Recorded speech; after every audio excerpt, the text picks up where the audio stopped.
actually ready to go. By the way, some of that money was money that we passed in the CARES Act that President Trump has used effectively to be ready as the vaccines are being developed in testing phases.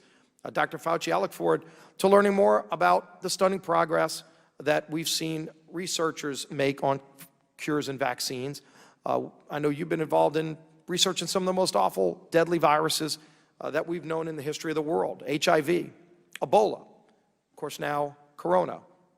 We still don't have a vaccine for HIV. There's been over 10 years of work, and you've done remarkable work to at least give therapy so that people can extend their lives, but not a proven vaccine for so many of these diseases years and years later. And here we are 6 months into Corona, and we are this close to a vaccine. So you look at where we've seen the Chinese government. We hopefully will get into conversations about how costly it was, how many lives were lost because the Chinese Communist Party lied to the world, not just the United States, but the world, getting the World Health Organization to give false information in those critical early days. But why don't we now talk about moving into August? A lot of work is being done to talk about how to safely reopen schools. In fact, more guidance was just given as part of this plan by CDC to safely reopen schools. We saw, of course, the American Academy of Pediatrics gave great guidance on how to safely reopen school and went further and talked about the damage to children when you don't reopen schools. So much damage being done to our children in those systems where they're talking about not reopening. Hopefully we can shine some light and show those other school systems how they can safely reopen and serve those children, millions and millions of children who are counting on us to get it right. Those school systems have to get it right. There's money, by the way, still available at every state for sanitizer, for masks, for all the things you would need to safely reopen. It's not about money, it's about the will, the desire to do it. We have the will, you've had the will, you have been carrying out the President's plan. Every day we will learn more. Every day we will continue to strive to address the new challenges, but let's not forget the things that have already been done as part of this plan that have saved millions of lives. We mourn every loss, but let's also recognize the lives that would have been lost if you weren't on the job carrying out President Trump's plan to contain this, to find a vaccine, which we're on the brink of, and to help safely reopen our economy, safely reopen our schools so that we can get back to our way of life as we combat this deadly virus. With that, I look forward to hearing from our witnesses. Thank you, Mr. Chairman. I yield back. Thank you, Mr. Ranking Member. I would now like to introduce our witnesses. Today, the Select Committee is pleased to welcome Dr. Anthony Fauci, the Director of the National Institute of Allergy and Infectious Disease at the National Institutes of Health. We welcome back Admiral Brett Jewell, the Assistant Secretary for Health at the Department of Health and Human Services. And finally, we welcome Dr. Robert Redfield, Director of the Centers for Disease Control and Prevention. Thank you to all of our witnesses for being here today. Will the witnesses please stand so I may swear them in? Please raise your right hands. Do you swear or affirm that the testimony you are about to give is the truth, the whole truth, and nothing but the truth, so help you God? You may be seated. Let the record show that the witnesses all answered in the affirmative. Without objection, your written statements will be made part of the record. Dr. Fauci, you are recognized for your opening statement. Thank you very much, Mr. Chairman, Ranking Member Scalise, members of the committee. Thank you for giving me the opportunity to discuss with you today the role of the National Institutes of Health in a research endeavor to address COVID-19. Our strategic plan, which we put together several months ago, embarks on 4 separate points. The first is to improve fundamental knowledge of the virus and the biology of the virus and the response to the virus. This has led to a delineation of the cryo-EM structure of the famous now spike protein, which is the target of virtually all of the vaccines that are being produced today. In addition, to delineate the nature of the receptor in the body to which the virus binds, very important in understanding the pathophysiology and pathogenesis. In addition, a number of natural history studies, including a study that was started in May to understand better the role of infection in children and what role they play in spreading a virus. In addition, we've been involved in the second component, which is the development of diagnostics and assays, one of which I'll point out to you is the NIH Rapid Acceleration of Diagnostics, referred to as RADx, including that is aimed at underserved populations, with a very large investment of money to develop point-of-care diagnostics to facilitate even more our diagnostic capability. Next is the characterization and testing of therapeutics. It is well known now that over the past several weeks, there have been 2 therapeutics that have passed randomized, placebo-controlled trials for individuals late in the course of disease. One of these is remdesivir, a trial run by the NIH, which showed a statistically significant improvement in the time to survival in individuals who are hospitalized with pulmonary disease. That has now been part of the standard of care in individuals with moderate to advanced disease. In addition, a placebo-controlled randomized trial of dexamethasone showed an improvement in death rate in a highly significant manner in individuals on respirators as well as those requiring oxygen.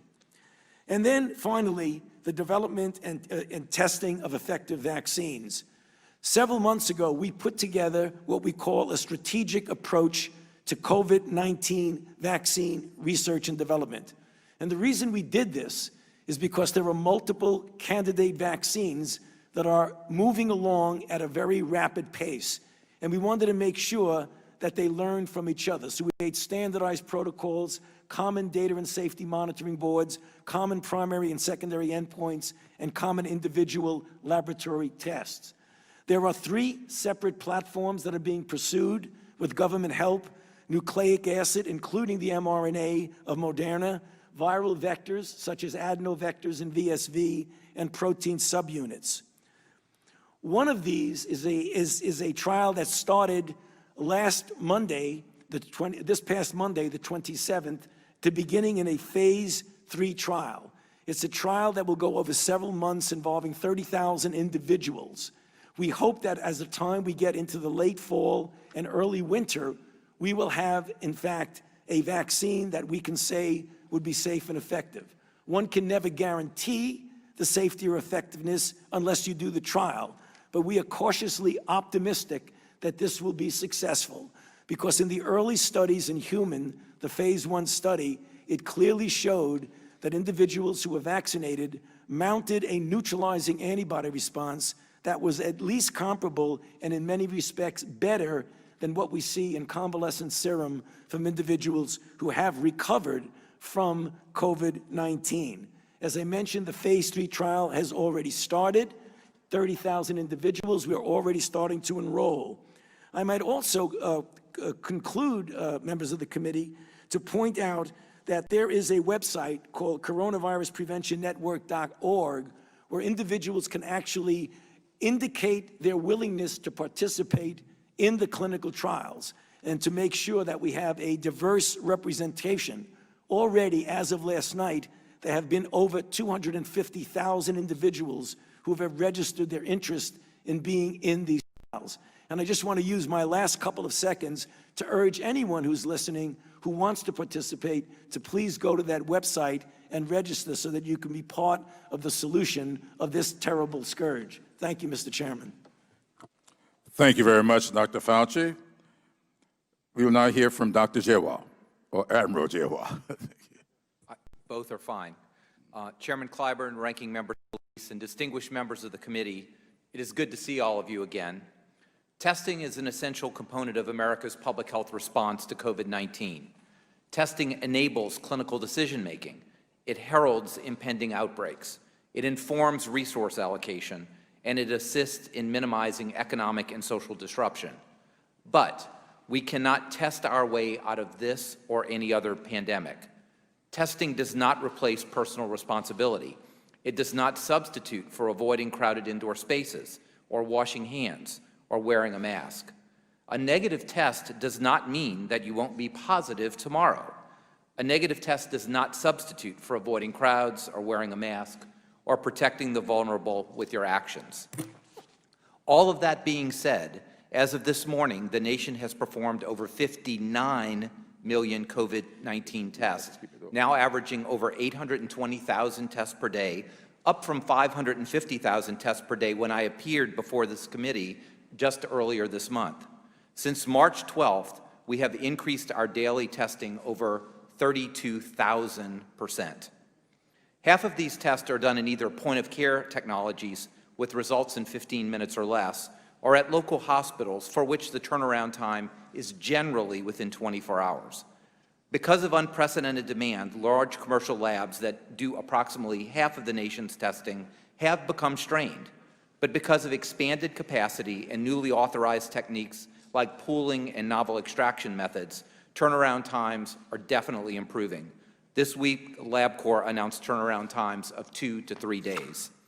But numbers don't tell the complete story, because this is not only about numbers. It is about getting the right test at the right time to the right person with timely and actionable results. So we will continue to execute in accordance with our national testing plan. This plan was initially outlined in the testing blueprint, Opening Up America Again, and the addendum to that blueprint. It was operationalized in the federal requirements for each state's testing plan. Our plan was further detailed in the administration's testing strategy report provided to Congress on May 23rd. In short, we are 1, identifying newly emergent outbreaks early to facilitate swift community action. 2, diagnosing COVID-19 rapidly in hospitalized patients to accelerate receipt of those proven treatments. 3, protecting the vulnerable, both the elderly and high-risk racial, ethnic, and socioeconomic minorities. 4, enabling identification and isolation of those who are infectious, coupled with contact tracing. 5, advancing state testing plans to achieve overall national objectives, as well as state-specific goals. And 6, supporting safe reopening of schools and businesses through surveillance testing that does not impinge upon the clinical diagnostic system. With the limited time I have remaining, I want to highlight 2 of these objectives. Protecting the elderly has been, is, and will continue to be a foremost priority for this administration. So on July 14th, we announced that every single nursing home in the nation would receive a point-of-care instrument and enough tests for their residents and staff to be tested. We are delivering on this promise. By the end of this week, we will have delivered, according to schedule, nearly 1 million point-of-care tests to 1,019 of the highest-risk nursing homes, with another 664 nursing homes scheduled for next week. My next point is about surveillance testing. We should separate the clinical diagnostic system from the public health surveillance system. Diagnostics are for those who are hospitalized, symptomatic, or with high-risk exposures. Surveillance testing can be for college students, or potentially students in K through 12, or workers in environments that are not high risk, or other similar situations. This type of surveillance can occur in non-CLIA labs, like university research labs or veterinary diagnostic labs, outside of the FDA authorization system at low cost and very high throughput. We are working closely with states and universities to implement this type of system, and many of them, like LSU, already have. We have all the tools, the supplies, and the regulatory framework to enable a robust surveillance system throughout the nation. In closing, we know how to flatten the curve, slow the spread, and save lives. Wear a mask, practice physical distancing, avoid crowded indoor spaces, practice good hygiene by washing your hands frequently. If you feel sick, stay at home, and protect the elderly and vulnerable populations of all ages through your actions. I look forward to your questions, and thank you for the opportunity to provide these remarks. Thank you, Admiral Dr. Jawad. Dr. Redfield. Good morning, Chairman Clyburn, Ranking Member Scalise, and members of the subcommittee. Thank you for the opportunity to be here today with my interagency colleagues. On behalf of CDC, I want to extend our deepest sympathies for the loss of our nation's esteemed Georgia Congressman and your colleague, John Lewis. Our nation will remember him for his courage, his conviction, his patriotism, and his commitment to equity for all. CDC also remembers him as a fierce advocate for public health. Working together, we are positioned to honor his lifelong commitment to social justice by advancing health equity and mitigating the negative impacts of racism on public health in our nation. The three of us here today are united in delivery of critical initiatives to stop the spread of COVID-19, to gain the upper hand on this pandemic in the United States, and to protect all Americans, while dedicate even greater attention to overcoming the health disparities experienced by populations at increased risk for this disease. We are 7 months into this global pandemic, and it is with great humility that I share with you, this is the most complex public health response this nation has undertaken in more than a century. This virus is indiscriminate regarding whom and when it strikes. We continue to learn its characteristics, its behavior, and its effect on Americans across socioeconomic spectrum. We are operating in a highly dynamic environment. We are adapting evidence-based strategies and pushing for innovative solutions to confront this unprecedented public health crisis. While I'm optimistic and look forward to discussing the promise of the COVID-19 vaccine, I want to strongly emphasize that we are not defenseless now. We have powerful tools, and if all of us, not just some of us, but all of us embrace these tools, we will get a handle on this pandemic. I am appealing to all Americans to be part of the public health solution. Wearing a simple mask properly, it's critical to limiting the transmission. Be smart about social distancing and being in crowded spaces. Stay 6 feet apart from others if possible, and be vigilant about hand hygiene. And together, we can turn the tide of this pandemic. With emergency funding, CDC has distributed more than $12 billion to the state, tribal, local, and territorial health departments to begin building the public health infrastructure this nation needs, but more importantly, that our nation deserves. This system has been underinvested in for decades and needs to be put on a path for sustained funding now. Data modernization is underway to ensure real-time actionable data and data analytics and to include predictive data analysis. Public health labs are restructuring, instituting the necessary resilience to rapidly respond to emergencies. Public health talent is being hired to enhance lab capacity, deploy cutting-edge technology solutions, and conduct effective community-based contact tracing. A legion of public health care workers are deployed on the front lines of this pandemic and working 24/7 to protect the health and safety of Americans. CDC staff are on the ground in communities across the nation supporting public health partners with an array of technical expertise. Our state and local partners are committed to advocating and educating about the needs to embrace public health strategies that best serve families and their communities. And essential workers, first responders, and healthcare professionals are steadfast in their service, sacrifice, and commitment to save lives. Please take note and please tend to them as they are tending to us. We cannot afford to do it without them. As I recently told a group of CDC aspiring leaders this week, we are in the arena. We're dedicated and committed to doing our best. And I'm confident that united, we will emerge a better, stronger, and more resilient nation. Adversity requires all of us pushing harder, thinking differently, being innovative, and perhaps most importantly, always seeing the possible of what we can accomplish when we unite and work together. This pandemic has challenged us with its persistence, its uncertainty, and its unpredictability. And yet I'm confident that together we'll prevail over this virus. But we must lead together in the best interest of our children, our grandchildren, our great-grandchildren, and our nation's generations to come. Thank you, and I look forward to your questions. Thank you very much, Dr. Redfield, and thanks to all of you for your testimonies. And as I said earlier, you've submitted to us fuller testimony, and they're all entered into the record. Now I recognize myself for 5 minutes for questions. On January 31st, 2020, exactly 6 months ago today, the Secretary of Health and Human Services declared the coronavirus outbreak, and I quote, a public health emergency for the entire United States.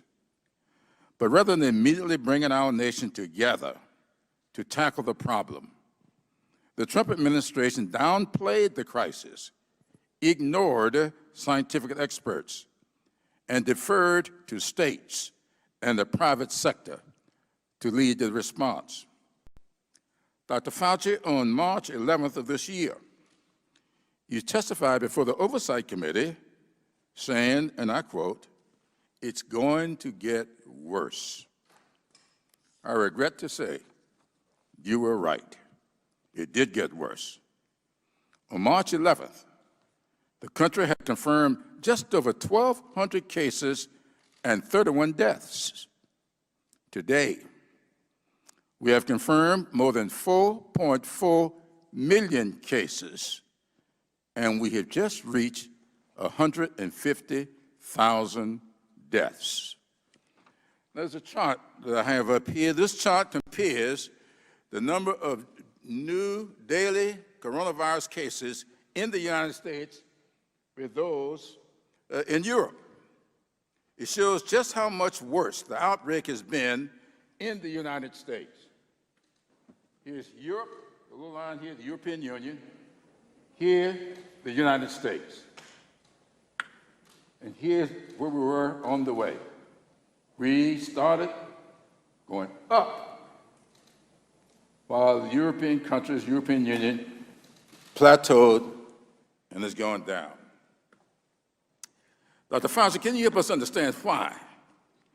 While Europe has largely contained the virus, the United States has seen a continued rise in new cases. Thank you very much, Mr. Chairman. The answer to that question is really somewhat complex, but I'll try maybe to very briefly go through what I believe are at least some of the factors that were involved. If you look at what happened in Europe when they shut down or locked down or went to shelter in place, however you want to describe it, they really did it to the tune of about 95+% of the country did that. When you actually look at what we did, even though we shut down, even though it created a great deal of difficulty, we really functionally shut down only about 50% in the sense of the totality of the country, which means when we reached our peak, as they did, they came down almost to a low baseline, as you've shown very clearly. But take a look at what happened to our baseline. We came up, down, and then we plateaued at about 20,000 cases a day.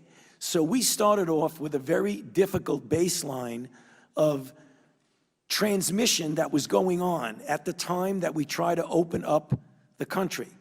And when we opened up the country, what we saw, particularly most recently in the southern states, was an increase of cases to 20, 30, 40, 50, and a couple of weeks ago it was up to 70,000 per day, and now it's down between 50 and 60. And the reasons for that are complex. There were some states that did it very well, and there are some states that did not. And when I say did not, I mean, we put out, as Ranking Member Scalise mentioned, the guidelines of a gateway, phase 1, phase 2, phase 3. Some were followed very carefully and some were not. And in those situations in which it were not, that led to the surging that you're showing on your chart there. And one of the reasons is not doing some of the things that Dr. Redfield mentioned in his opening statement: universal wearing of masks, avoiding crowds, physical distancing, et cetera, et cetera. So it's a complicated reason why those charts are that way, and hopefully, as we're going forward, we can turn those around, and I do believe we can, Mr. Chairman, by doing some of the fundamental things that we're talking about 5 easy things to do that were mentioned by Dr. Redfield. Thank you. Thank you very much. At the risk of going over my time, because of the votes on, what I'm going to do is yield to you, Mr. Ranking Member, for 5 minutes. When Ms. Waters gets back, I'll let her get in the chair so we can go vote. Okay.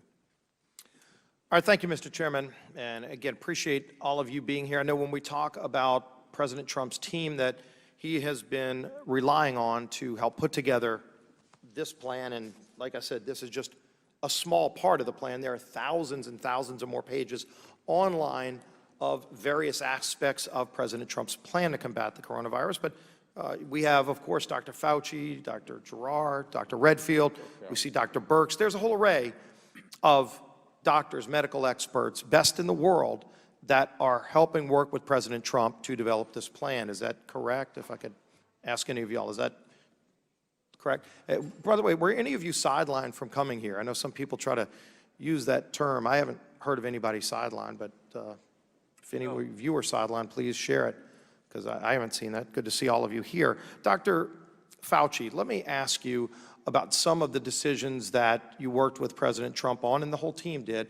I know when you go back to the beginning of this, the China ban was very heavily discussed. Were you involved in working with President Trump on deciding to ban flights from China? Yes, sir, I was. Do you agree with that decision? I do. Do you think that decision saved lives, Dr. Fauci? Yes, I do.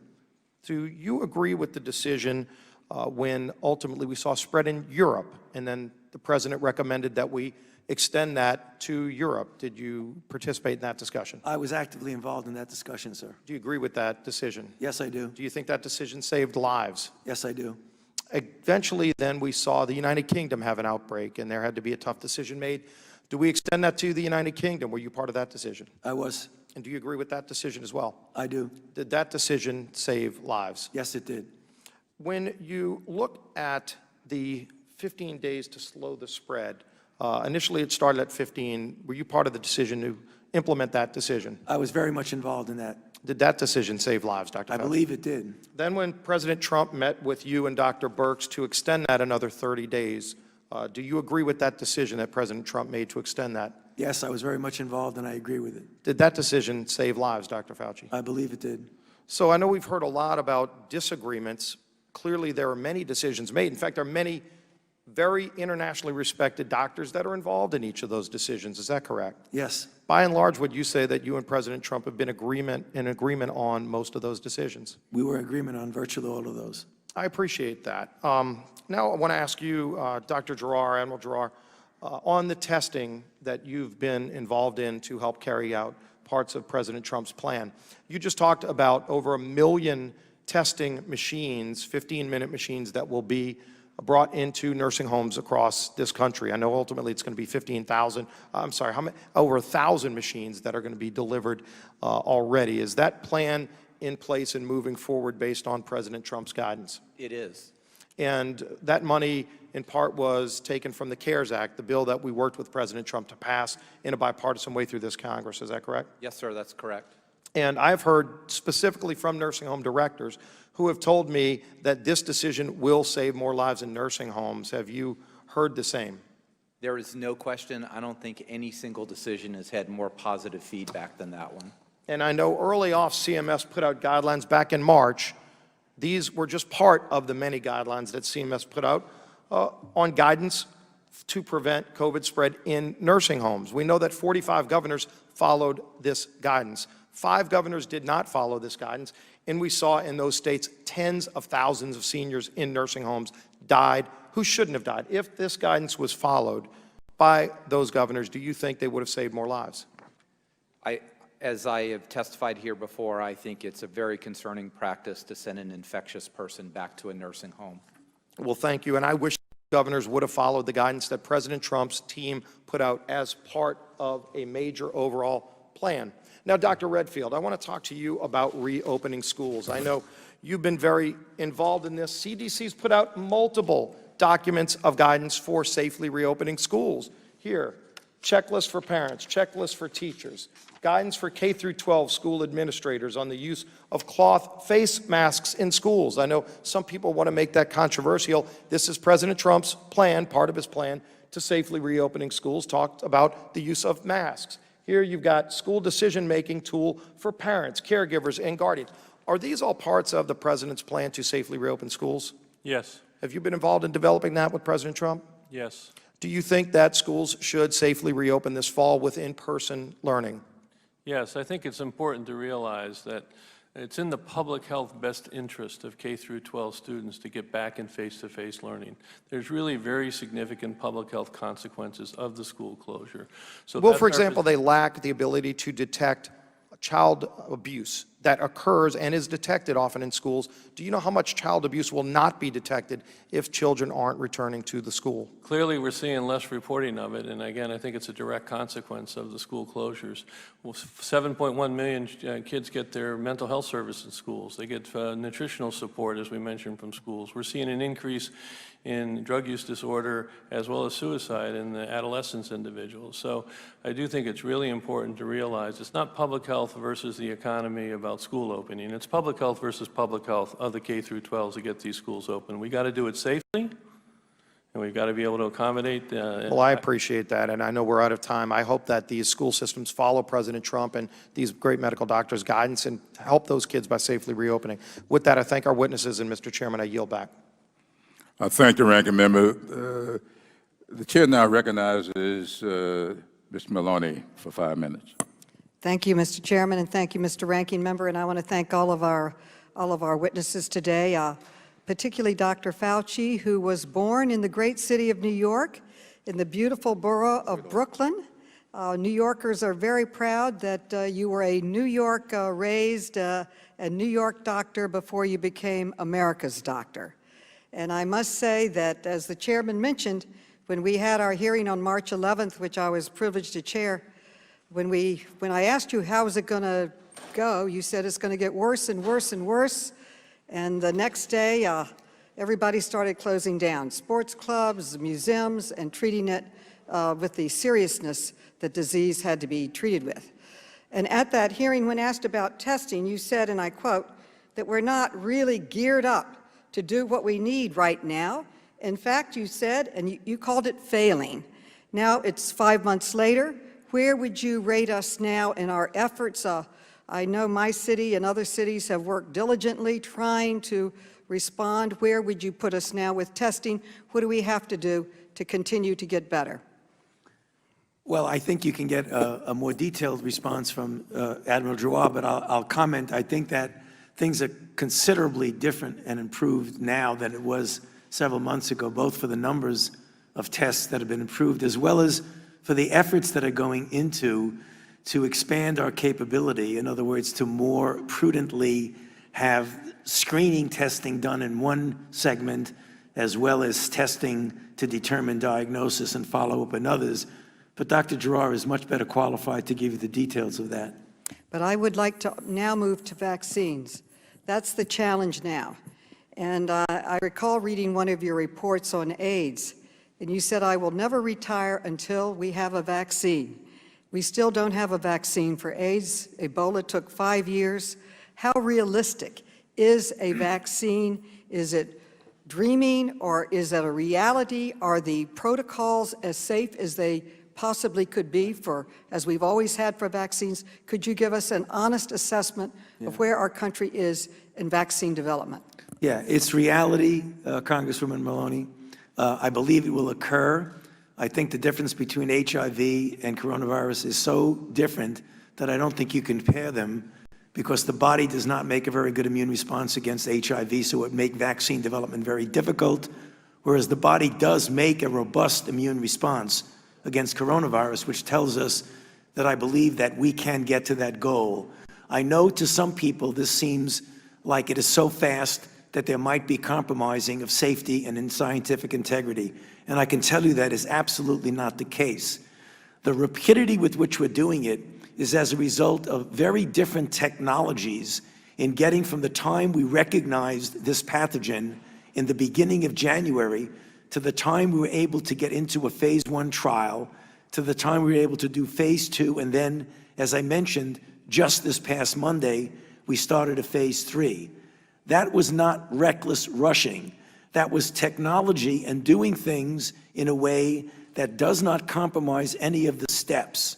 So I believe that it is realistic, as I mentioned in my opening statement, that the early data from the phase 1 trial shows that this candidate, and I'm sure other candidates will do it also. This is not the only vaccine. There are more than one. There are about a dozen, 5 or 6 that the federal government is actively involved with, is going into phase 3 trials over the next few months, as I mentioned, one of which is already in. The response that was induced was really quite favorable. And as I've said often, and I'll repeat it for the record now, there's never a guarantee that you're going to get a safe and effective vaccine. But from everything we've seen now in the animal data as well as the early human data, we feel cautiously optimistic that we will have a vaccine by the end of this year and as we go into 2021. So I don't think it's dreaming, Congresswoman. I believe it's a reality and will be shown to be a reality. That's very good news. The second step is how do we distribute it? And also, reports are that China and Russia are involved in their tests and that they have advanced tests across the world. They're testing in Brazil, in Indonesia for their vaccines. Should they develop one earlier, would we manufacture it here? When we develop it, how do we plan to distribute it? We also have to think about the world, because if we don't cure it in the world, then we haven't cured it too. So the steps forward after the vaccine's developed. Sure, there are a couple of questions there. I'll try to answer them quickly, Congresswoman. So the first thing is I do hope that the Chinese and the Russians are actually testing the vaccine before they are administering the vaccine to anyone. Because claims of having a vaccine ready to distribute before you do testing, I think, is problematic at best. We are going very quickly. I do not believe that there will be vaccines so far ahead of us that we will have to depend on other countries to get us vaccines. I believe the program that is being sponsored by us right now and being directed and implemented by us is going at a very rapid speed, prudent but rapid. Now, with regard to distribution, already right now there are plans, as was mentioned, I believe, by Ranking Member Scalise, that we're taking at risk, financial risk, not safety risk, but financial risk, the development of doses of vaccine right now as we speak, so that they will be ready by the time we do show safety and efficacy, we'll be able to distribute it. And it will be done by a number of mechanisms, the standard mechanism working with the recommendation by the ACIP together with the CDC, now being complemented by recommendations from the National Academy of Medicine, and in collaboration with the Department of Defense and the CDC, working together, it will be distributed. Thank you. My time has expired. Thank you very much, Dr. Fauci. The chair now recognizes Ms. Walorski for 5 minutes. Thank you, Mr. Chairman. Gentlemen, thank you for your service. Thank you for being here today. I think that arguably the most important thing the federal government is working on right now is ensuring, and I'm an optimist, and listening to you this morning, I'm still optimistic, that we're going to use the term when and not if when it comes to getting a vaccine shown through trials to be safe and effective, that we have manufacturing and distribution capabilities to go and get it across the nation quickly. I believe that. President Trump has already announced Operation Warp Speed to achieve the goal of delivering 300 million doses of an approved vaccine by January of 2021. It's leveraging the full strength of the public and private sectors, the partnerships that are there and becoming partnerships. Is unprecedented in this country, and I salute that. AstraZeneca told the Energy and Commerce Committee a few days ago that this deal with the federal government stipulates that it will sell 300 million doses to the government at no profit. Johnson & Johnson similarly said it will provide its vaccine at a not-for-profit price. Other companies working on vaccines have also promised low prices. Dr. Fauci, between the promises for low prices and existing government programs that cover the cost of a vaccine, is it safe to say that every American will be able to get a vaccine once it's approved?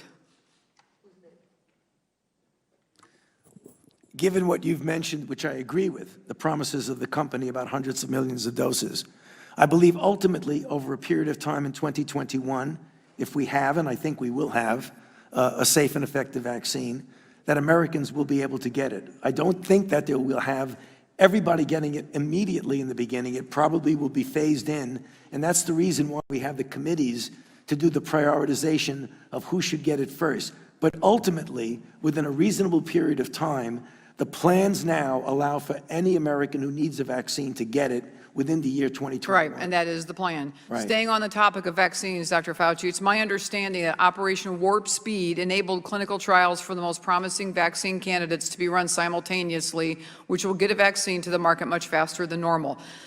My understanding from listening to you just a few minutes ago, we have eliminated no safety steps in the vaccine approval process, correct? That is correct. Correct. That is correct. Again, just to be clear, so the folks that are watching this are hearing this clearly, concisely, and truthfully from you.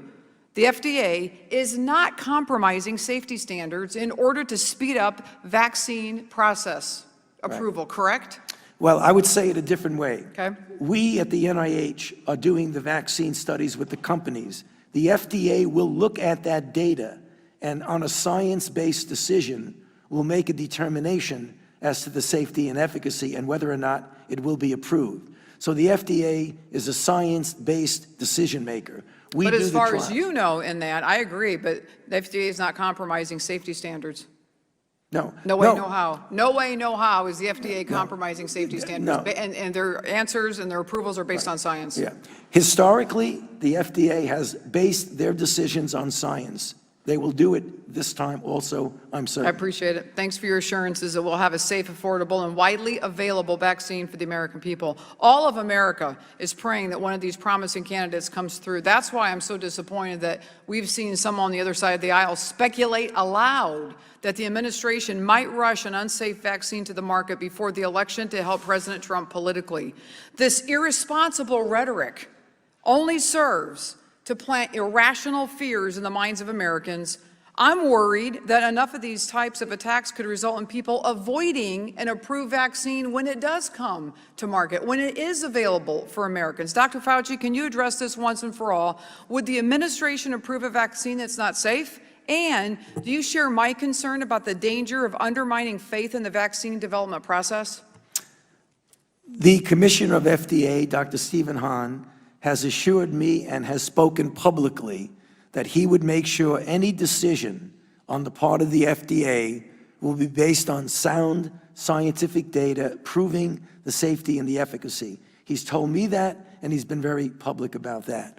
Given that, I think the American public should be assured that in the process of determining the safety and efficacy, the proper steps have been taken to determine that. And when a vaccine becomes available, it's important for their own health and for the health of the country to take that vaccine. I appreciate that. Thank you, gentlemen. I can't let this moment pass without bringing to all of our attention again and to the chairman that just last week the Justice Department indicted 2 Chinese nationals for hacking companies that are working on a vaccine.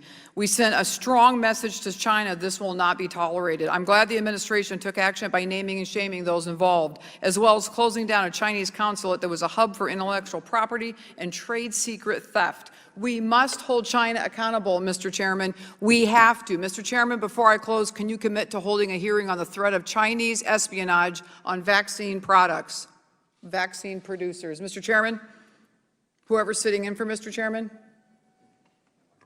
will you promise me that we will hold a hearing on the threat of Chinese espionage on vaccine producers? The chairman is not here to answer the question. You have a few seconds left. Your time has expired. Mr. Chairman, this is a grave threat. For the record, Thank you. Mr. Chairman, this is a grave threat to our country and the world. If China is lady's time hacking our companies, I has seriously expired. hope the chairman will take my recommendation. I yield back. Thank you very much. I will now recognize myself for 5 minutes. On July 10th, the Trump administration ordered hospitals to change how they reported hospitalization rates, testing numbers, and other data related to the coronavirus. Instead of reporting to the CDC, which hospitals have done for more than a decade, they were instructed to start reporting the data to the Trump administration directly, specifically the Department of Health and Human Services. They were given just 2 days to prepare for this drastic change. Leading health groups warn that the changes in data reporting will, quote, worsen our ability to mitigate, suppress, and recover from our national public health emergency, unquote. Other experts are concerned that this decision may have been made so the Trump administration could control and hide data it finds politically inconvenient. Dr. Redfield, when did you first learn that the administration planned to move the data from CDC to a different portal run by HHS? Well, Congressman, we weren't directly involved in the final decision, but what I can say is that CDC then and now continues to have access to all data, does all data analytics, so there's no restriction of any of the data, and that data we continue to forward face the American public. Dr. Redfield, when did you first learn? When were you first told? When were you first notified? Again, as I mentioned, I wasn't involved in the decision. So you were I never don't remember the exact date. Am I date. to understand? I don't remember the exact date. Am I to understand that you were not told at all? Well, I was told, actually, once the Secretary's office made the decision, that that was the decision, and we worked together. So how long was that? I don't remember, but I can get back to you the exact date. But we Okay. did work in cooperation to help make sure that this was done Reclaiming my in an time, did you effective agree way. with this decision, Dr. Redfield? Again, I think it was an important decision in light of Did the... you agree with the decision? Yes, I said it's an important decision. Thank you. Did you discuss this change with Vice President Pence or with Secretary Azar? Not directly. Indirectly? I talked directly with the individuals responsible within the So Secretary's did you office. discuss it with the Vice President Pence? No, Did you discuss it with Secretary Azar? no. Who told you about the reasons for this change?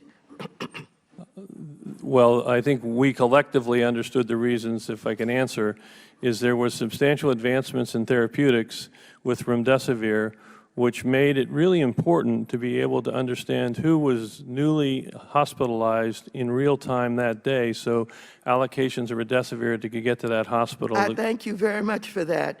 And so you developed the reasons, no one dictated the reasons or told you the reasons for the change. You came up with the reasons? Congressman, yes, I think it was important that we were able to, in real time, be able to know where remdesivir needed to go. And the system that we had developed, the National Healthcare Safety Network that we do for... So were you told about the changes, why they were being done, or did you and others develop the changes? Who told you? We work together About the cooperatively. We work cooperatively together, members of the HHS and CDC, in recognizing the importance of these changes. Okay, I only have so much time. The Trump administration has threatened to cut off the supplies of remdesivir to hospitals that do not follow the new reporting mandates. Dr. Redfield, this is the only drug known to successfully treat the coronavirus. Should a patient be denied access to a potentially life-saving drug like remdesivir because a hospital was unable to comply with a sudden change in HHS reporting requirements? My understanding is we continue to do everything to make sure remdesivir gets to all patients that would potentially benefit from it. But do you agree that they may not be able to get them to patients because of the way that the information was given and the time frame that it was given in? Congresswoman, I would disagree. I think the reason the changes were made was to ensure that individuals could get access to remdesivir in a timely fashion. Would you agree that we basically,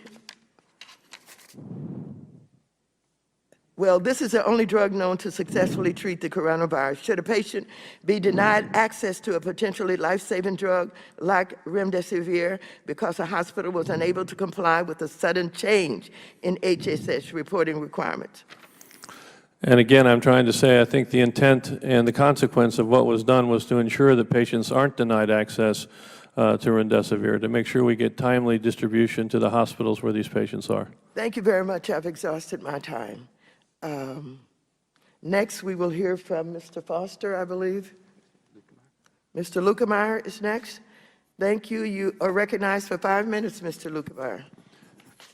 Thank you, and thank the witnesses for being here today. I appreciate your testimony and your expertise. Dr. Redfield, on Tuesday, July the 14th, you stated that right now we're seeing, sadly, far greater suicides than we are deaths from COVID. We're seeing far greater deaths from drug overdose, than are above excess, than we had as background, then we are seeing deaths from COVID. Since the pandemic began, alcohol sales have increased by more than 25%, and suspected drug overdoses have climbed 18%. I've said this almost every hearing. We need to make sure we're looking at both sides of this healthcare issue. We're targeting our approach right now to take care of those COVID, but we also need to make sure that we're looking at the severe unintended consequences like substance abuse, domestic violence, child abuse that are occurring due to the economic shutdowns that took place across the country, because these instances will likely be around far longer than the virus itself. So, Dr. Redfield, do you believe that the blanket shutdowns happening throughout the country are contributing to the drastic increases in substance abuse and suicides, the lack of cancer screenings and treatments and operations and other things like that we've sort of left out of the picture here as a result of our total focus on COVID? Congressman, I thank you for the question. I think it is really important as we reopen America now that we're much more surgical about those situations that are curtailed. So as you mentioned, we clearly are consequences for the decrease in immunization in children. We're clearly consequences for the lack of cancer screening. There clearly were consequences for delayed surgeries that were elective that now are semi-elective. There clearly are consequences, substance abuse and mental health services. So it really is important as we reopen our nation that we really ensure that there's not these unintended consequences that I think the reality is did occur during March, April, and May.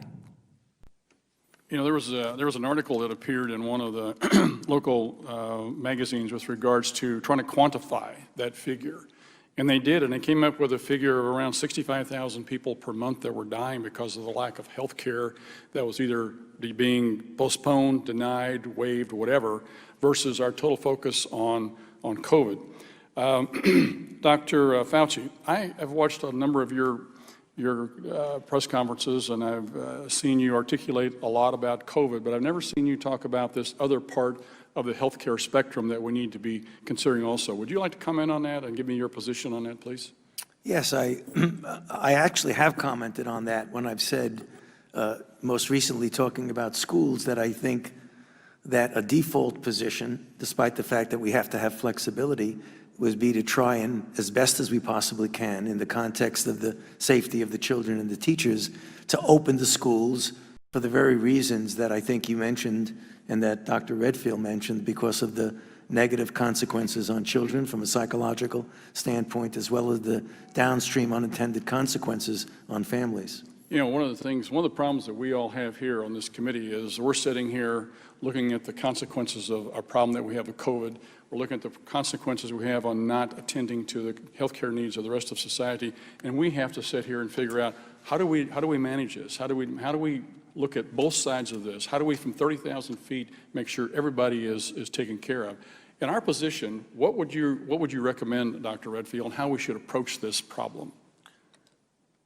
Again, I just want to echo what Dr. Fauci said earlier. We think that if you do 5 things, we can accomplish as much as we did as shutting down this nation. Wear a face covering. All those things will be able to put us back. We can put us back. We can address the other part of this as well. We can get back without these unintended consequences. The face masks, the social distancing, the hand hygiene, staying smart about gatherings, and staying out of crowded bars and crowded restaurants. If we did those 5 things, we've done modeling data, we get the same bang for the buck as if we just shut the entire economy down. Okay. You've commented quite a bit this morning already on the school openings, and your comment was, it's not about the economy or public health, it's about public health versus public health. I've got some grandkids, and I want them to go back to school. I think for their own health, we need to be doing that. I think you made the comment you have grandchildren. You'd like to see that happen as well. Would you like to comment on the other part of this again, the unintended consequences of the problems with child abuse that's not being reported because a lot of it's reported by teachers. We've seen that go down. We've seen emergency cases in emergency rooms go up as a result of this. Can you comment on some of that, please? Congressman, thank you. I just want to reemphasize, because I don't think I can emphasize it enough. As the director of the Centers for Disease Control, the leading public health agency in the world, it is in the public health interest of these K through 12 students to get these schools back open for face-to-face learning. Mental health service, 7.1 million kids get it in school. Nutrition, we talked about. Reporting of child abuse, sexual abuse, mandatory in schools. The isolation that these adolescents are feeling that now is associated with increase, as you mentioned, increased drug overdose deaths and now increased suicides. I think it is really important. As a grandfather, 11 grandkids, I want these kids back in school. I have one grandchild with cystic fibrosis. I want it done smartly. All right, but I think we have to be honest that the public health interest of the students in this nation right now is to get a quality education and face-to-face learning, and we need to get on with it. And one of the words I always use. Thank you. The gentleman's time has expired. The chair now recognizes for 5 minutes Ms. Velasquez. Thank you, Mr. Chairman and Ranking Member. Gentlemen, it has been 6 months since this crisis began, yet new infections are still climbing in many states. Many hospitals are at capacity, and thousands of Americans are dying. I am concerned about widespread delays in test results are contributing to this problem. In Arizona, the test positivity rate is over 20%, but test results there have been delayed by up to 16 days. In Florida, many hospitals in the state are near or at capacity, but results can take over a week. In Georgia, some companies have reported average processing times of 5 to 10 days. Dr. Fauci, you said in a recent interview, and I quote, "If you're going to do contact tracing and the test comes back in 5 to 7 days, you might as well not do contact tracing because it's already too late." Dr. Fauci, if a 5-day testing delay is too long, then is it fair to say that a 16-day delay is absurd? What are the consequences from these delays? I believe you can get a more detailed answer from Admiral Giroir, but as I said before, that is a delay that would interfere with the effective contact tracing, and we're trying to decrease that, but the exact numbers of the delay, I believe that Admiral Giroir has more precise information on that. Yes, sir. Admiral. What are the consequences from these delays? Yeah, thank you, ma'am. So as I talked about half the tests are done either at point of care or within hospitals, which are pretty rapid. The current data we have from the large commercial labs are that 59% of all tests are reported within 3 days, 76% within 5 days, and I am sure there's an outlier at 12 to 16 days because that happens, but that's very atypical. And in the cities you talked about, Sir, that is not what we are hearing from places like Arizona, Florida, and Georgia. So I get the data every single morning from every single state and can tell you specifically what that is. And we have surge testing. We have brought federal resources to massively surge in Phoenix, and that's why it's totally gone down. In Miami, totally gone down, Jacksonville. Reclaiming my time, Dr. Redfield, I would like to turn to you.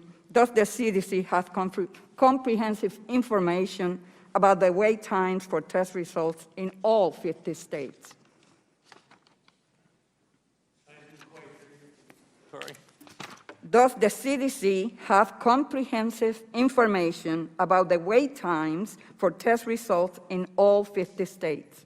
I would refer that question back to the Admiral. Sir? Yes, we have comprehensive information on wait times in all 50 states from the large commercial And do you labs. publish this data? We talk about it whenever, always. I mean, I was And on. you don't I was think on, that I was it with will be I was important? with 69 journalists yesterday, and we talk about that frequently. So if you would like to see that, I'm very happy to do that. Well, it will be great so that those that are making decisions at the state and city level, we have access to that information.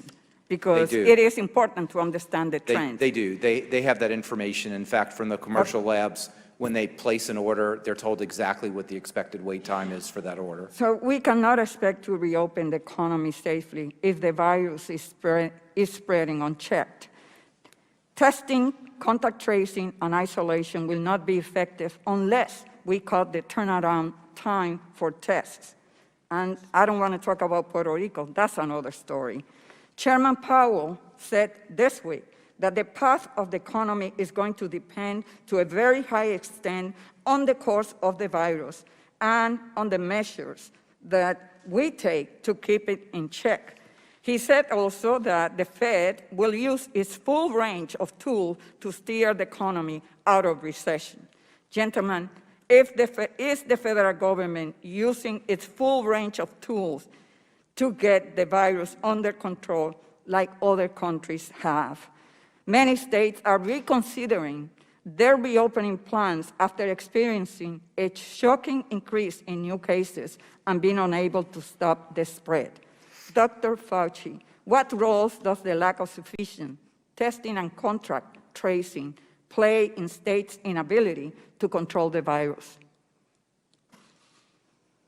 Testing and contact tracing is one of a number of tools that are used to control the kind of surging we've seen. But I would also like to point out, Congressman Velasquez, to reemphasize again what I said in my opening statement, that we could do a really good job of controlling it if we paid attention to 5 fundamental principles, one of which is what we're doing here. Right. With masks, crowds, distance, bars, washing hands. And that is critical.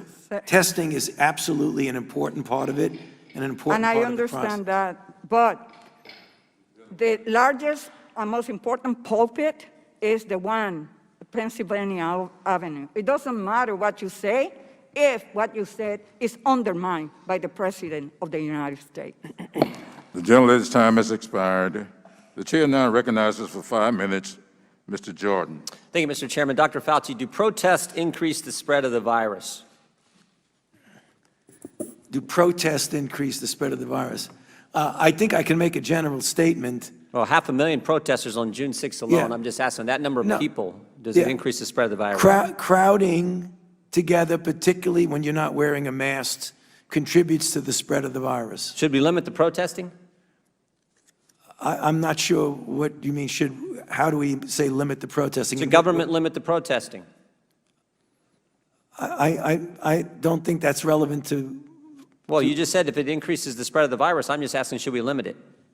Well, I'm not in a position to determine what the government can do in a forceful way. Well, you make all kinds of recommendations. No. You make comments on dating, on baseball, on everything No. you can imagine. I'm just asking you just said Yeah. that protests increase the spread. No. I'm just asking you, should we try to limit the protests? No, I think I would leave that to people who have more of a position to do that. I can tell you. Government that- stopping people from going to church, Dr. Fauci. Yeah.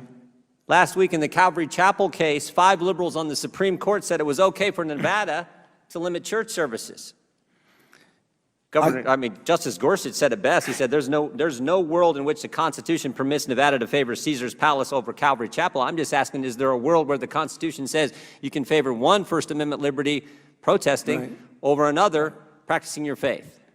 I'm not favoring anybody over anybody. I'm just making a statement that's a broad statement that avoid crowds of any type, no matter where you are, because that leads to the acquisition and transmission.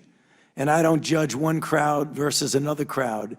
When you're in a crowd, particularly if you're not wearing a mask, that But induces the spread. it's a simple question, Doctor. Should we limit the protests? Government is obviously limiting people Yeah. going to church. And look, I'm not there's been no violence that I can see at church. I haven't seen people during a church service go out and harm police officers or burn buildings. But we know that, for 63 days, 9 weeks, it's been happening in Portland. Right. Yeah. Well, one night in Chicago, 49 officers were injured. But no limit to protests, but boy, you can't go to church on Sunday. I don't know how many times I can answer that. I'm not going to opine on limiting anything. I'm just going to tell you. You've as a opined on a lot of things, Dr. Fauci. Yeah, but I've never This said is to something that limit directly impacts the spread of the virus, and I'm asking your position on the protest. Yeah, I'm not going to opine on limiting anything. I'm telling you what it is, the danger. And you can make your own conclusion about that. You should stay away from crowds, no matter where the crowds are. Government has stopped people from going to work. In fact, just in New Jersey 4 days ago, Ian Smith, Frank Trombetta were arrested for trying to operate their business, their gym. They were arrested.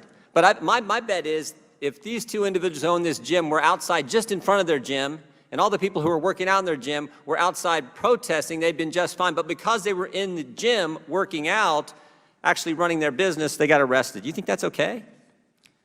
You know, I'm not going to opine on who gets arrested and who does not. I mean, you get where I'm going. I'm telling you, as a public health official, I say crowds. Do you see the inconsistency, though, Dr. Fauci? There's no inconsistency, Congressman. So you're allowed to protest, millions of people on one day in crowds yelling, screaming, but you try to run your business, you get arrested? And if you stood right outside of that same business and protested, you wouldn't get arrested? You don't see an inconsistency there? I don't understand what you're asking me as a public health official to opine on who should get arrested or not. That's not my position. You could ask it as much as you you've want, advocated for and I'm certain not gonna businesses. answer it. You've advocated for certain businesses to be shut down. I'm just asking you on your position on the protest. I haven't seen one. We've heard a lot about hair salons. I haven't seen one hairstylist who, between haircuts, goes out and attacks police or sets something on fire. But we've seen all kinds of that stuff during protests, and we know the protest actually increased the spread of the virus. You've said that. I said crowds. I didn't say specifically. I didn't say protests do anything. So the protests don't increase the spread of the virus? I didn't say that. You're putting words in my mouth. No, I just want an answer to the question. Do the protests increase the spread of the virus? I don't have any scientific evidence that anything. I can tell you that crowds are known, particularly when you don't have a mask, to increase the acquisition and transmission. No matter what the So you don't have a crowd is. position on whether the protests increase the spread of the virus or don't increase the spread of the virus? I'm saying that crowds, wherever the crowds are, can give you an increased probability that there's going to be acquisition and transmission. But do you understand Americans' concern? Protesting, particularly according to the Democrats, is just fine, but you can't go to work, you can't go to school, you can't go to church. There's limits placed on all three of those fundamental activities, First Amendment activities, but protesting is just fine. You know, The gentleman's time has expired, but I'll just ask the gentleman to just think about his question and put it in reference to crowds that gather at political meetings, at fundraisers without masks, on an oil rig in Texas, nobody wearing a mask, nobody social distancing, but a fundraiser. Right. Would that be problematic? With that, I'll yield 5 minutes to Mr. Foster.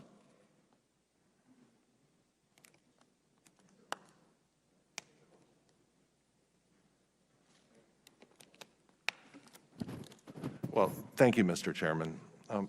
Dr. Fauci and Dr. Redfield, I'm a scientist, as you are, and so you know how important it is that when a great scientific breakthrough reaches the public, that the proper credit is given, not to just those who show up and claim credit at press conferences, but to the long list of federally funded researchers who've made these breakthroughs possible. And also to the enlightened federal employees and the politicians who funded that research. I remember back when, a few years ago, when we had newspaper headlines about all the miraculous cures in cancer immunotherapy, where I gave a floor speech in the U.S. House saying, yeah, this was great, but equally great were the decades of federally funded research and the researchers who made those clinical breakthroughs possible. And also, frankly, that some of the credit goes to the Democratic and Republican members of Congress who resisted the proposals for massive budget cuts to science that were proposed by Republicans for years in the Paul Ryan budgets and by the Trump and Mulvaney budget cuts since then. Now, in the case of the mRNA vaccines that have been so much in the news this week, the story does not start with Operation Warp Speed. It does not even start with a historic 63-day sprint from the publication of the viral genome to the first patient injected by the mRNA test vaccines. The sprint, I believe, began when President Trump, this sprint actually began when President Trump was still ridiculing the idea of the pandemic. The sprint actually started when dedicated employees at NIH and Moderna who understood the danger of COVID-19 and began working day and night.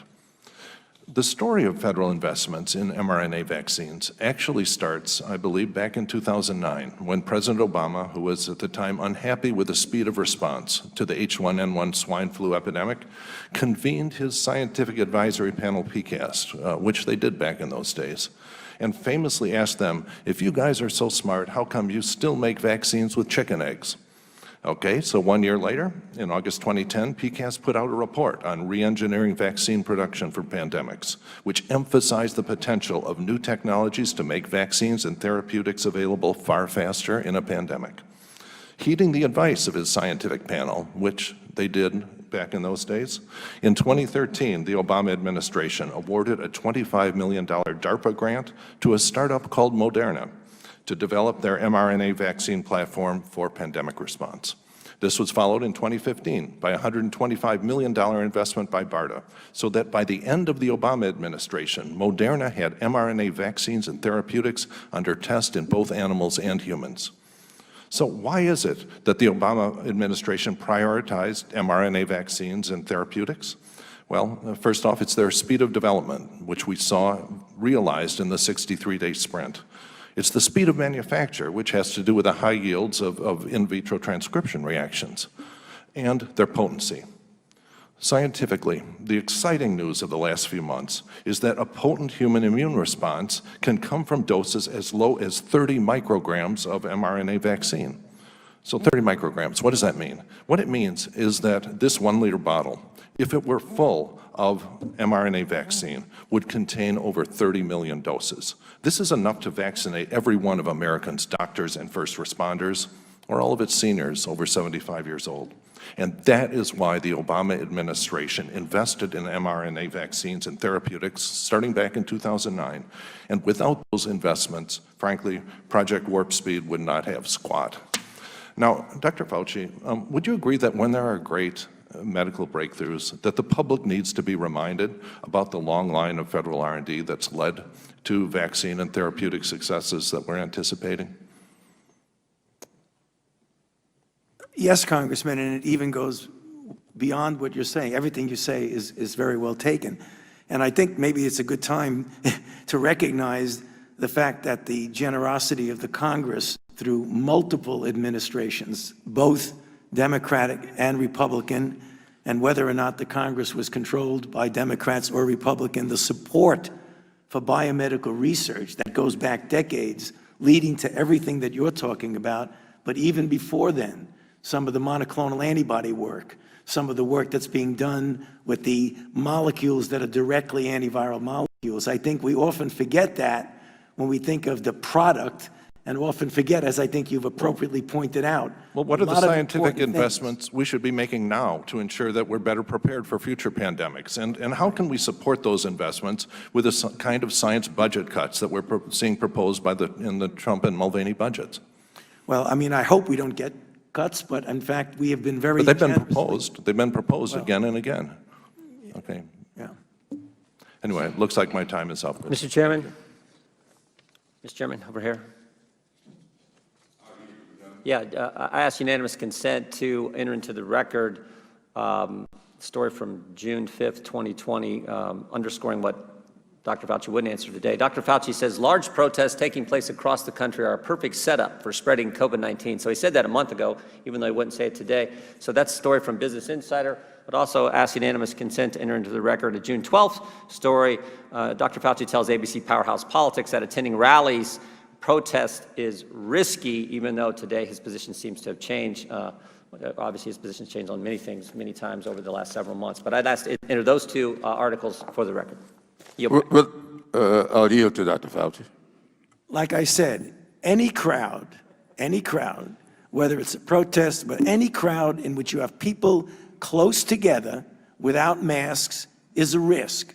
And I'll stick by that statement. It's a public health statement. It's not a judgment on why you're there in the crowd. It's a statement related to the fact that you're in a crowd. Thank you, Dr. Fauci. Mr. Chairman, without Mr. Chairman, I didn't objection- ask him a question, and you let him respond. I was making unanimous consent. and I'm going to run this meeting. Well, but I would like a chance to Just respond to what remember, you said. I'm going to chair this meeting. No, I understand you're the chair. That's why I said, Mr. Chairman. Without objection, your statements, whatever you got there, will be entered into the record. And without objection, in a gathering, whether you're protesting or whether you're politicking, any gathering would be risky. And that's what the man has said. Yeah, but that's not what's happening. That's my point. Oh, That is You're not what's telling happening. me There are that limits. People can't go to church, can't go to Mr. work, Chairman, can't go that to gentleman's school. out of order. But they can protest I'm gonna all run they the meeting. want. That goes for the Democrats and Republicans. I'll make the decision as to who is out of order. I'm going to be as gentlemanly as you would allow me to be. I appreciate it, Mr. Chairman. Well, thank you. And with that, I'll yield 5 minutes to Mr. Green. Thank you, Chairman, Ranking Member, and witnesses for your amazing service to our country. Thank you. First, Dr. Fauci, there was a bit of an uproar about a picture of you at the Nationals game without your mask on. I think you were seated with your wife. You had a close friend there with no one else nearby you. And that gentleman who was with you had his mask on. I think you have said in the press since that you took it off to take a drink of water. I just want to point out, according to an article in the New England Journal of Medicine, and I quote, significant exposure to COVID-19 means face-to-face contact within 6 feet with a patient with symptomatic COVID-19 that is sustained for at least a few minutes, and some say more than 10 minutes or even 30 minutes. The chance of catching COVID-19 from a passing interaction in a public space is therefore minimal, end quote. The science seems to be pretty clear. We should absolutely wear masks when we're in close contact with those outside of our household. I think that was just the conclusion of that discussion. It's not a crime to pull your mask off, to take a drink of water in 100-degree temperature when you're seated next to your wife and someone else is there. I guess I make the point to show how the media has created all of this hype, which has led to some officials across the country making decisions that are not based on science. And there are real consequences to those. I mean, if people are hot, they shouldn't get heat stroke and not take their mask off. So I'd like to move on to some other troubling actions that were done this week. This week, the chairman of the committee sent 4 letters, all to Republican governors in red states, demanding extensive documents related to coronavirus response. The White House Coronavirus Task Force report has 21 states listed in the so-called red zone. This isn't about transparency, it's about ridiculing 4 states, including my home state of Tennessee, and it distorts the truth. The letter singled out 4 GOP states, but what about the other 17 states? Why didn't California get included in the letter? They've seen an explosion in positive cases. They're in the spike. They're in the 21 listed red zone states. Targeting only Republican governors when clearly 17 other states, many of whom are Democrat, are also experiencing the spikes and in the red zone shows this effort has nothing to do with getting answers and is, as the chairman has said in his opening comments, politics over science. No scientist who wants the truth samples just Republicans. Honestly, it's a laughable partisan strike. It also compounds the insult to all Americans for the failure of this committee to look at the real culprit. As I said in previous testimony, a Columbia University study showed that 66% of American deaths could have been prevented if China had spoken up 1 week earlier. That's thousands of American lives that could have been saved. So instead of addressing the cause of 66% of our casualties, the Select Committee on the Coronavirus picks on American businesses, the Trump administration, and now 4 state governors, all Republican, when we know other blue states are in the exact same situation. This is the definition of partisanship, but I can hear it now. Didn't the right send a letter to certain governors? And yes, we did. We sent it to every single governor who refused to follow the Trump plan, emphasis on plan, and sent COVID-positive patients back to nursing homes, killing patients. We didn't select just a few of those. I applaud Congressman Foster, who approached me as a physician and asked me to join a bipartisan partnering with the administration to assist in the execution of Operation Warp Speed plan. That's how we should be functioning, that kind of bipartisan action. Finally, on a positive note, I wanted to mention the Swedish study and then ask Dr. Fauci some questions about that because I think it really illuminates some of the exciting findings in science. T cells are a type of white blood cell. They regulate immune response. The Swedish study found that many people with mild asymptomatic COVID demonstrate so-called T cell immunity to the coronavirus. The study further found that twice as many who tested positive for antibodies had T cell immunity. So we know there are tons of people out there with immunity that we aren't testing. And I'd love for you, sir, if you could comment, educate America, educate all of us a little bit on T-cell immunity and what the ramifications are to the plans. Thank you. Thank you very much, sir. I'll very quickly try to answer that. So there are two limbs of the immune response. One is an antibody, which is a protein that is made by the cells of the body to bind to the virus and is usually the hallmark of protection against infection. There's another limb of the immune response called the cellular immune response of T cells. And those T cells have the capability of essentially suppressing or killing cells that are infected and preventing the cells that are infected from making new viruses. So there are two parts of it. Even though one is generally felt to be protecting against the initial infection, the other is an important complement. And you're right, the Swedes came out with a paper, and also a paper from NIH grantees from La Jolla just came out in the journal Cell, showing the same thing, that in individuals who were infected and recovered, they had T-cell responses, but importantly, there was T-cell reactivity also detected in non-exposed individuals, which means that maybe there's some memory from other coronaviruses that are benign, cold viruses that you were exposed to that might, and I say might, explain why some people, even children, might be protected, that they had exposure that's not measured in antibody, but measured by T cells. This is work that we really need to pursue. We're just at the cusp of understanding the importance of this type of response in COVID-19. Thank you. Thank you. The gentleman's time has expired, and as I yield to Mr. Raskin for 5 minutes, may I address the letter, which I have responded to. You have an answer from me. You have not seen the answer? Okay, well, just be sure, since you put the letter on the record here, let me put my response on the record. My response had to do with the 4 states that have refused to comply with the critical recommendations from the task force, and all 4 have governors who have publicly stated that they do not plan to comply. To contrast to that, we did not send the letter to those states that did indicate that they will comply with the task force, and that's 3 of those states had Republican governors, and they did not get a letter from us. So this has nothing to do with partisanship, but with the political response rather than responding to the science and our response to it. With that, I yield to Mr. Raskin for 5 minutes. Thank you, Mr. Chairman, for calling this hearing on the urgent need for a national plan. A stack of paper is not a plan. A large and unwieldy stack of paper is not a plan. A plan is a comprehensive and coordinated strategy for victory, and we haven't seen anything like a plan. No one has shown us anything. Blaming other countries is not a plan. Blaming China is not a plan. Blaming China is not even a good excuse for the lethal incompetence and disinformation of President Trump.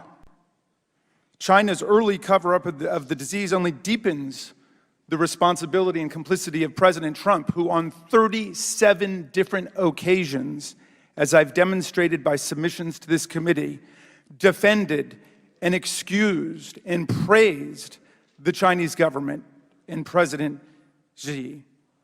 A plan is a plan, and we haven't heard what the plan is, and this is what has bedeviled us from the beginning. Mr. Chairman, we've got 4.4 million cases. We lead the world in case count. We lead the world in death count. More than 153,000 Americans are dead right now. 54 million people filed for unemployment benefits. We've seen a 1/3 drop in GDP, a 1/3 drop, unprecedented in economic activity. The chart behind me demonstrates the astonishing and terrifying growth of this disease. It took us 98 days to reach 1 million cases. It took us 44 days to reach 2 million cases. It took 26 days to reach 3 million cases, and it took us only 15 days to reach 4 million cases. Director Redfield When do you estimate we're going to get to 5 million cases? What's next? Thank you, Congressman. I think one thing I've learned about this virus is it's not predictable. I will say one thing that's important, that what happens next is really dependent upon if the American public fully embrace what we've asked. If they fully embrace those 5 steps, we'll get control of this pandemic. Well, I thank you for that, and I thank both you and Dr. Fauci for restating the absolute imperative importance of everybody wearing their masks when they're out in public, and everybody maintaining social distance and following the other public health protocols. But the public health officials have been subjected to harassment, and we've even seen some today, have been subjected to ridicule and have been subjected to ludicrous, absurd contradiction. So I want to go through some of the propaganda and disinformation quickly, just as a public service announcement, because America is watching you. And Dr. Fauci, why don't I start with you? Are children almost immune to the disease? Just yes or no, because I've got a lot to get through, please. Are children almost immune to the disease? You have to be a little bit more precise. You mean almost immune. Do children get infected? Yes, they do. Have hundreds of thousands of children been infected? Yes. Hundreds of thousands of children been infected, so children are not almost immune to the disease. Is COVID-19 going to magically disappear, Dr. Fauci? I do not believe it would disappear because it's such a highly transmissible virus. It is unlikely that it's going to disappear. Does wearing a mask give people COVID-19? Does wearing a mask give it? No. Okay. Not to my knowledge. All right. Is COVID-19 a hoax? No. Should people take hydroxychloroquine as a cure for COVID-19? The overwhelming cumulative evidence of properly conducted randomized controlled trials indicate no therapeutic efficacy for hydroxychloroquine. Can people cure themselves of COVID-19 by injecting themselves with disinfectant or bleach? I'm sorry? No. Are you safe from the disease if you go to one of the aforementioned large assemblies, crowds, demonstrations, without a mask on and not observing social distancing, if you sign a waiver that you won't sue the sponsor of the event? I'm not so sure those things are connected, but I'll repeat what I've said multiple times, that being in a crowd, particularly without a mask, is a risk for acquisition and transmission. Okay, so, but signing a waiver doesn't confer any kind of immunity on you from being infected by the disease? No, of course not. All right. Dr. Fauci,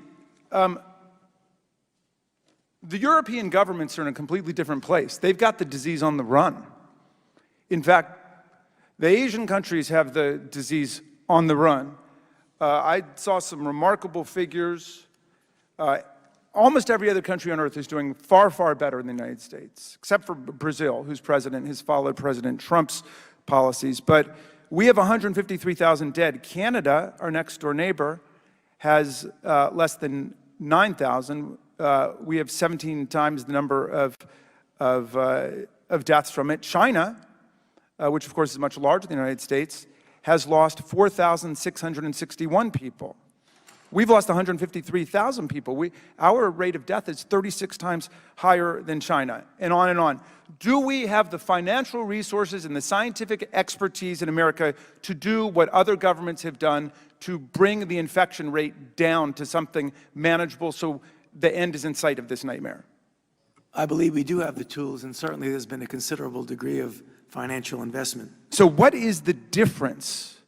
Why are all of the other countries defeating the disease and we're not? Why do we not have a plan, a strategy for victory to win, to beat COVID-19? Well, I believe I addressed that in not only my opening statement, but also in response to the question of the congressman. And that is that when you look at the comparison between Asia and Europe, as is shown by the chairman's poster up there, that when they shut down to the tune of about 95%, getting their baseline down to tens or hundreds of cases per day. So whereas when we did it, we got it down, but unfortunately, our baseline was 20,000 a day. All right, so we're getting somewhere, but would you agree with me that the critical difference is either the presence or the absence of social cohesion and political leadership to actually develop a plan, execute it, and stick to it? I think there was such a diversity of response in this country from different states that we really did not have a unified bringing everything down. Yes. The gentleman's time has expired, but Dr. Fauci, if you'd like to add more to his question. No, I think I just answered the question. I mean, the end of it was essentially, do we need to stop these disgraceful attacks on public health The officials? gentleman's time has expired. I now you. I yield back. recognize Mr. Kim for 5 minutes. Right, thank you. Thank you to the witnesses for coming out here today. I appreciate it. I wanted to just start with a question, a quick question to the three of you, of yes, no, if you're able to. It's a question that comes from a constituent of mine, and the constituent asked me, and I wanted to ask you, and I'll start with you, Dr. Redfield. Would you assess that our federal government, the CDC included, is doing everything possible to respond to the coronavirus crisis? Dr. Redfield? I think we do have a comprehensive response. The one comment I want to make is the complexity is, as I've mentioned before, for over 5 decades, we've underinvested in the core capabilities of public health. And hopefully, we've seen now the consequence of that. So, as I But with said, our capabilities right now, would you assess that the federal government is doing everything possible? within the capabilities that we do have, Yeah. but recognizing the core capabilities have not been invested in effectively over the last 5 decades. Okay. Admiral, same question to you. Is our federal government doing everything possible to respond to the coronavirus crisis? It's a very broad question. I do agree with Dr. Redfield. I think within the capabilities we have, we are doing that. Dr. Fauci, do you agree with your colleagues here? Is within the capabilities of the federal government, are you doing everything possible to respond to the crisis? Right, I can only speak very cogently about the agency that I'm responsible for, and I can tell you absolutely that the National Institutes of Health is really doing everything they possibly can, and it's really an all-hands-on-deck approach, not only for the institute that I direct, which is the National Institute of Allergy and Infectious Diseases, but the director of NIH himself is spending most of his time right now on this, even though he's responsible for a lot of other institutes. So I think we are doing about as much as we possibly can. Well, I appreciate that, Dr. Fauci. Admiral, I wanted to turn back to you. I just got a text message from a constituent today that follows up on this type of question, and Laura says, I got a COVID test 10 days ago at a drive-up testing site and still do not have the results. And I know you mentioned before that 76% of tests are coming back within 5 days, but that also means that about a quarter of tests in this country are taking more than 5 days to be able to get these results back. So I wanted to ask you, would it be possible for our nation to have results for all COVID tests completed and returned within 48 and 72 hours? Is that a possible benchmark that we can achieve? It is not a possible benchmark we can achieve today, given the demand and the supply. It is absolutely a benchmark we can achieve moving forward. Now, I guess a question, so as you said, the demand and the supply. Now, the demand is something that, you don't have an ability to control, but in terms of the supply, when I ask you that question, are we doing everything possible to be able to address the needs of the coronavirus crisis? What would you say to Laura here? Is the federal government doing everything that they can possibly to be able to try to get that testing timeline down to 48 to 72 hours? I do believe we are. As we've talked about just the raw numbers of things, but we're investing in a number of technologies that will greatly expand point-of-care testing, and I think that's the future, to move more and more to point-of-care testing. We're doing that with existing technologies, with new EUAs. Dr. Fauci talked about the NIH's efforts, and I think there'll be a lot of announcements from them this morning as well. So that's where we're pointing, because point of care gives you a result in 10 Well, I was really minutes. interested in what you said, earlier in this hearing, which was about, trying to get point-of-care testing to nursing homes and long-term care facilities. I agree with that greatly. And that feels like it's a place where the federal government is stepping up with additional resources. I'm guessing because the states have been unable to be able to fulfill something of that nature. Is that correct? We always wanted to do that, but we did not have the physical technologies that were available. With the recent approval of a second point-of-care instrument and the manufacturing, we were able to do that. We were not, and it's literally as soon as that happened, we put that into gear. And I just wanted to correct. What interests me about that is that this is a situation, again, when it comes to testing, I keep hearing that, this is states' responsibility to kind of take the lead on this, but with the long-term care, it seems like this is a place where the federal government is stepping in and trying to surge resources to be able to. So this has always been a collaborative relationship, right? So the federal government buys all the swabs and tubes of media. We deliver that to the states. We buy 40% of Abbott ID Nows, deliver those to the states. We make affirmative actions for nursing homes because that's where 40 to 50% is. And everything else is really a collaborative interaction. There's part state, there's part federal. We really do work together on that. We do not defer everything to the state. If we did, I wouldn't be spending 24/7 with a team of 50 people since March 12th. Great, thank you so much. My time has expired. Yield back. Thank you. Without objection, I would like to place 2 reports into the record. One is from Forbes, and it's entitled, "Researchers say protests did not increase COVID-19 spread, but Republicans are still blaming them." This is one report. And I have in my hand here, I have a report and a study from the National Bureau of Economics Research that was published last month. And this study found that there was no connection between Black Lives Matter and protests in recent months and increased spread of the coronavirus. So without objection, I would like to place both of these studies into the record. We will now go to a second round of questioning. I'd like to ask the panelists, would you like a 5-minute break before we begin the next line of questioning?